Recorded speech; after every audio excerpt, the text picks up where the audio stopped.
Although we cannot say that the Spartans valued any specific festival, historians claim to have a vague idea of what festivals were important in Spartan culture. So let's get our head around the festivals and religious standpoints of ancient Sparta, more specifically the Hyakinthia, Gymnopedia, and the Karniea.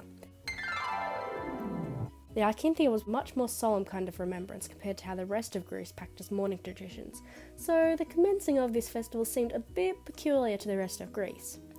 Unlike any other festival, the Hyakinthia was welcome to both men and women to mourn and celebrate Apollo's never-ending love. The festival took place at the Amyclae, a sanctuary alongside the Eurotas River. The entirety of this festival was based on the god Apollo and his love for a mortal prince named Hyacinth. They met and fell in love in due time, but on the sidelines, a god named Zephyr was extremely jealous of their relationship. In an outing to play discus, Hyacinth was accidentally killed by a flying discus from the jealous Zephyr. Apollo couldn't get over the passing of his lover Hyacinth, and his soul fell out of him and went into a flower known as a hyacinth. As previously stated, the Hyakinthia was initiated to both mourn and celebrate Apollo's love. The festival lasted for about 3 days in total, with the first and third day reserved for mourning. On these days, they ate nothing but special cakes, sung no poems, wore no flowers, and gave sacrifices to the dead, which would bring the community together in an act of mourning. And on a quite drastic contrast, the second day was prominently for celebrating. It was filled with festivity, poems and praise were sung to Apollo, horse races commenced, and national songs were sung. The festival was an important part of life for the Spartan children. It was a form of their initiation. In a sense, this was a festival that separated the individuals from being children or being adults. The symbolic nature of the progression of maturity flourished in this festival, only to be emphasized by going to music and dance practice and the progression of knowledge in the arts. The initiation of girls was through musical performance, more specifically choral performance, which would be displayed on the second day of the festival. On a similar tangent, the discovery of Alcman's Parthenon, also known as the Maida's Song, opened gateways to a new life in Sparta, in particular the fundamental role of Spartan women in poetic performances. This allowed women to fully develop their choral and performance abilities to display at the Hyakinthia.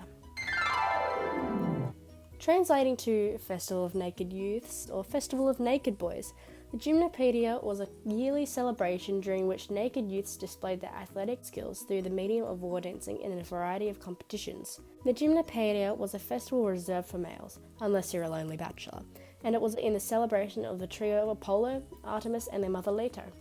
Spartans performed special songs and dances for Apollo in the form of war dancing and demonstrated their military skills.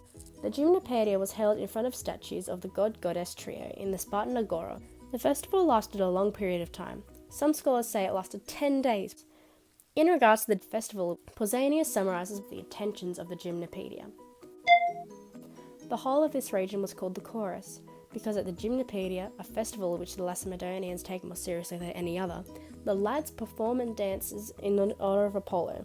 To further this notion, Pausanias declares the Gymnopedia was the most solemn of Spartan festivals. Although much has been written about the violent aspect of this festival, in fact it has been told that strangers and wanderers were warmly welcomed in this time period that the festival took place.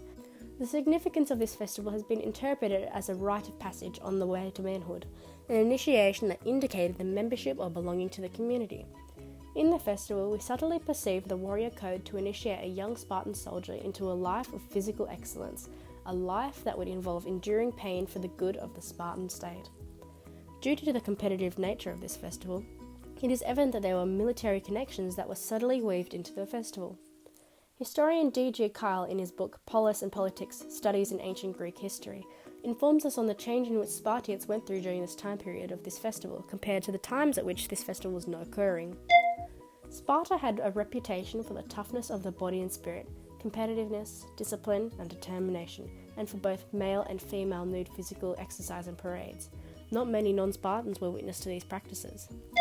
Due to this quote, it is clear that during the Gymnopedia, these customs and the degree in which these customs were reserved to outsiders in Sparta were disregarded during the time of this festival. In this next quote, Plutarch describes the laws Lycurgus had imposed on the Lacedaemonians in regards to male restrictions during the commencement of the Gymnopedia. Moreover, he imposed certain penalties on the unmarried men. They were excluded from the festival of the Gymnopedia in honour of Athene. and the magistrates ordered them during the winter to walk naked around the marketplace, and while doing so to sing a song written against themselves, which is said to have rightly served for their disobedience to the laws, and also they were deprived of the respect and observance paid by the young elders.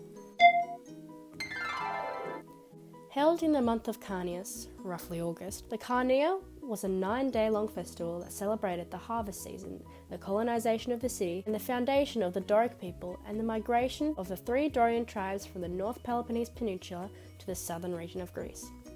In the earlier days of this festival, the Karniea was a musical festival, which included both men and women to perform a dance of armed men, although slowly over time it became a festival prominently for men.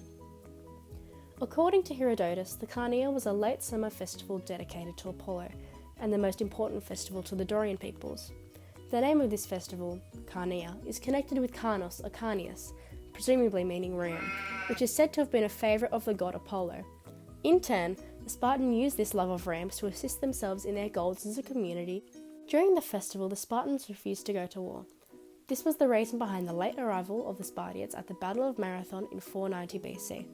In Herodotus' book Histories, Book 8, he furthers this idea of religious festivals over going to war against other Greek city-states. On previous occasions, when the Karniea was being celebrated, the Spartans had first of all refused to come immediately to Marathon. The Greeks mustered their armies, but the Spartans refused to let any of their forces march out, apart from a small number with Leonidas, until the end of the Karniea festival on the 18th of September.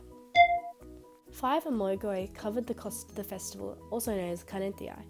These costs included stuff like sacrifices, funds for the chorus, and games that would commence in honour of Apollo. In the Karniea, men were divided into 9 groups, made up of 3 pharaohs. They were participated in a variety of games, with the most common form of game being a foot race where a young man was chased by multiple unmarried men called Amoigoi. If they caught the frontrunner, it was a good omen for the state, and if not, the future looked bleak. The young man ahead of the Amoigoi was dressed in woolen fillets, which was similar to an account of a human sacrifice by the Thessalians as described by Herodotus, and is possibly derived from an earlier celebration of the Karniea. And with that, we've finished our summary of the 3 major Spartan festivals. Thanks for listening.